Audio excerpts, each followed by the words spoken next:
Hey guys, Joebizz34 back again, and I've been meaning to do this for a while, but I've shown my custom leather faces before, or reworked, whatever you want to call them, but I have a new member to the crew, and I did upgrade further two that I've already shown, so I wanted to just go over that really quick. So I'm going to save the best for last. I'm going to save the newest to last. I mean, you guys saw the three lined up in the intro there, so you know where I'm going at, but some people have been really requesting to see my latest one, which I will show last. But anyway, I wanted to revisit this one because it has since been upgraded further. This is the 1974 reworked sideshow Leatherface that I originally did. And what I had done to it originally was I used the sideshow clothing, redid the apron, put it on a KP02, caustic plastic muscular body, and weathered the chainsaw and the blood on the arms, and all that's the same.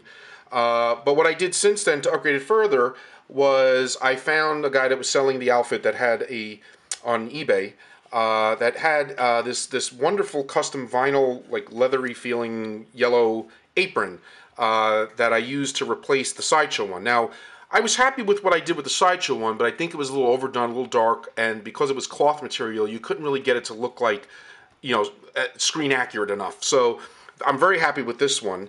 And it came with it already kind of with some blood splattered on there, as you can see there. All right, and then I added some more fresh, redder blood to it. All this extra blood here you're seeing here, I did. Because I wanted to make it a little more bloodier to kind of fit the scheme of the rest of the figure with the bloody hands and forearms that I had done. And the chainsaw that I kind of reworked myself as well. All right, it's still on a caustic plastic body. Everything's the same. The only thing I really swapped out was the apron. And then I got a new shirt because the old shirt, again, I think I weathered it a little too much.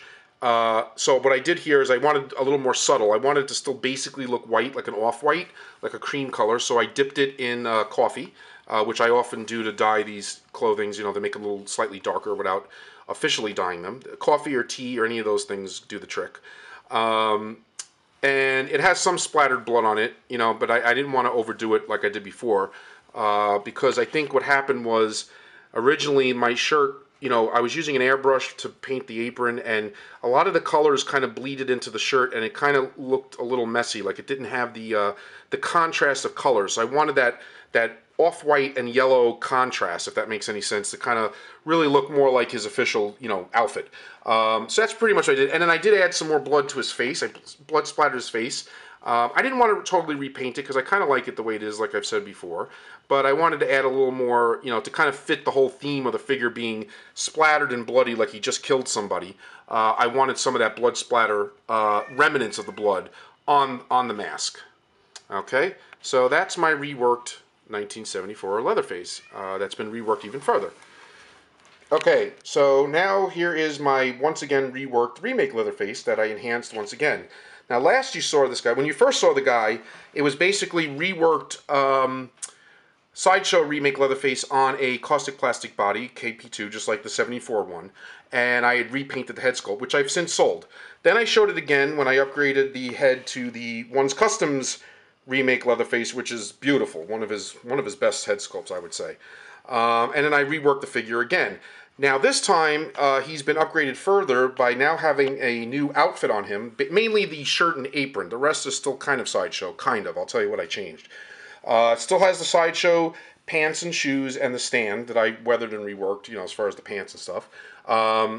I have this nice little sledgehammer prop for him that I got actually from another figure that I now have. He comes with the shorter one, but this is the nice longer sledgehammer that I have him holding now. The chainsaw was just basically weathered and reworked by me to make it really bloody and juicy, as you could see there. And I've had pictures of him on my on my threads in the Sideshow Freaks forum. So if you want to see detailed photos, you can go there and look at it. The head sculpt is still same head sculpt. The primary difference is the shirt and the apron, which was upgraded by an outfit that was done by Zaz Says. I believe I'm saying that name right. But he's doing wonderful customs on the board and putting together some really impressive full figures.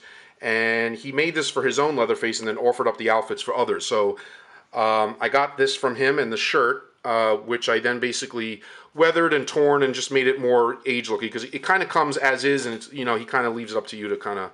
I think he offered to weather it if you wanted to, or you could do it yourself. I chose to do it myself because I like to kind of do this kind of stuff. So I dirtied it up and kind of, you know, tore it up a little bit and just made it a little more battered and beaten up and used and stuff. So that's that. And then the bands here are still Sideshow. Now, what I also did replace is the undershirt. And I also replaced the body. This is now on a TTM20 Hot Toys muscular body, which is basically the blank body that you could buy that's equivalent to the one that is on Terminator, you know, Schwarzenegger. And the reason why I switched bodies is because Zaz says, for his own Leatherface, made the clothes to primarily fit that body. And although this can fit on a KPO2, I just decided, since I had the extra body, let me switch it over to the Hot Toys body so that I can use the clothes for that body that he, you know, he pretty much tailored after. So it has been switched to a Hot Toys body. And like I said, the undershirt is very, very thick on the white undershirt for Sideshow. And I struggled a little bit to get these clothes to kind of fit a little on him with that shirt. So what I did was I replaced it with like that thermal white shirt that comes with the Saturday Toys coverall set that like a lot of people use for Michael Myers and stuff, including me in the past. As you can see there. And that worked out perfectly. It was a perfect fit. And I put that underneath. And I did pad the chest area a little bit. I'm still using the original white shirt underneath here. And then I cut off the sleeves. So the sleeves and the arms are a little more free, making this part of the shirt fit a little better. And that's what I did to kind of help that along. And I just bloodied it up a little bit. Very subtle. There's some blood stains and varnish on here to kind of give a little bit more of that, you know, worn, bloody look. And that's it. And that's my revive. And I think, you know, at this point, there's not really much more I would do to him. I think he's as upgraded as he's going to get, and I think he's pretty cool. So that's my remake Leatherface, okay? Now I'm going to get to the main event, only because this is new. Here we go. Okay, so this is the one that people have been waiting to see. They've seen glimpses of it in all my other videos, and now I'm going to show it full force because I'm pretty much done with it, and I'm happy with the result.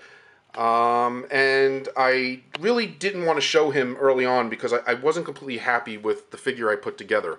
The suit that I was using for him originally was pretty tight on him and didn't really fit very well, and he didn't look big enough compared to these two guys. So he's on a KP2 body as well, the same as the one that this guy's on, and the head sculpt I got from a guy that's selling stuff on eBay. Name is Jamin. He said that he sculpted this himself. So this is not a Kane Pretty Woman Leatherface, and I specify that because I think that's really the only artist that lately has done a Pretty Woman head sculpt. So according to him, this is not Kane's head sculpt, and it does look a little different. So I would tend to agree. And he said he did it himself, and he haired it. And he went with like curly hair springs, like the black hair, to kind of give that curly, curly kind of wild hair look that the mask had. So I think that's kind of cool, instead of using just straight black hair or wavy hair.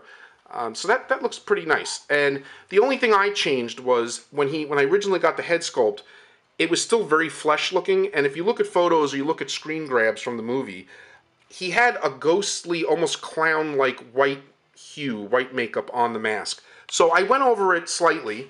I'll get in really closer so you can see. And very subtly, I dry brushed in some white, just to kind of give it more of that whitish look, and left areas more of the original flesh color you can see here. So it looks like, it's a skin mask that he applied makeup to. And I think I did a pretty good job on it. And that's kind of the way I like it. And, other than that, the paint job was done by him, and he did a great job with the makeup as far as the lips and the eyeshadow and the blush and stuff like that. All was, pretty much done by him. I just went over it and just touched it up a bit. I wanted more, like I said, of that ghostly white look to the mask like in the movie. And the tie is Sideshow. The shirt I had from another figure, I was going to use for another figure that I got separately on eBay. I'll zoom in here so you can see. You can kind of see there. And the shirt is screen accurate according to my knowledge. I looked up a lot of reference photos to this version of Leatherface, and there was a guy that did a prop where he basically replicated the costume that he wore. And the shirt he claims, or others have said that is really accurate for the scene, is a cream-colored white striped shirt. Now, I always assumed that the shirt that he was wearing here was the same one that he had the suit on. I never even really thought about the fact that he switched the entire outfit. So I went that extra mile, and I got a shirt. Let me just zoom in really close so you can see. see if I could zoom in enough so you guys could see it clearly. This camera always wants to fight me a little bit on the autofocus. There we go. I think that's, yeah, as you can kind of see the striping there. So that's the shirt I'm using. Like I said, I intended to get it for another figure, but in the end, I'm glad I used it for this because I think it works out perfectly.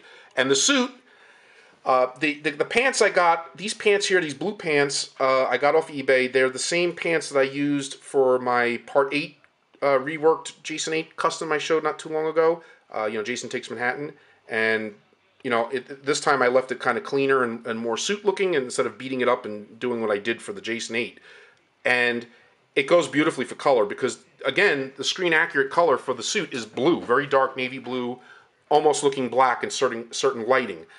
So that's what I used for the pants. And then the coat, I couldn't find a suit coat originally big enough for him. And I happened to have this Get Smart Sideshow Chief figure that I had gotten for free because it was a promotional thing that Sideshow was offering way back when I was buying like the old horror figures when they were releasing Freddy's and Jason's. And for some reason, I guess something I bought, they sent me the Chief figure for free. And I remember looking at it and saying, what the heck am I ever going to do with this? And I looked on eBay and it's not really worth much. So I saw the jacket and I said, you know what? Since Sideshow makes bigger figures, the dolls naturally, the bodies of the figures, I should say, I said, the coat would probably fit really well. And it's a gray color by default. So I took it out of the package and I dyed it. I dyed it a navy dark blue to match the pants. They don't match 100%, but in certain lighting, you can't even tell the difference in the color. They match enough that it works and it looks like a cohesive suit. And, overall, I'm happy with the result. Also, from Jamin, and by the way, his username on eBay is Bid on it to win it. I believe that's what he goes by. And he sells a lot of cool stuff. He sells some Meyer sculpts and stuff that he's gotten from One, blanks and that kind of stuff that he reworks himself. And apparently he's friends with One, so it's all like on the up and up, I guess. But whatever. That's not my business. But anyway, that's who I got it from. And he also did this bone bracelet, as you can see here, which is cool. And that's a nice little added touch that he wore around his wrist, along with this mask when he was dressed like this. And it's there. So when I bought it from him, I got a good price for getting the bracelet with the head sculpt.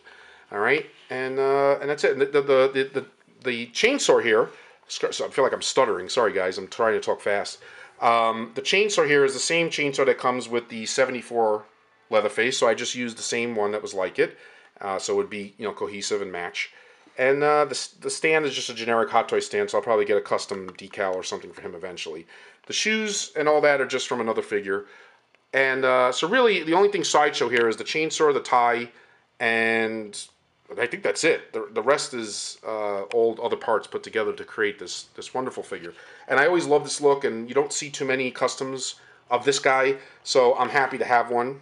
And that's it, guys. You be the judge, okay? So that's it for my custom Leatherfaces. Hope you guys enjoy. Peace out.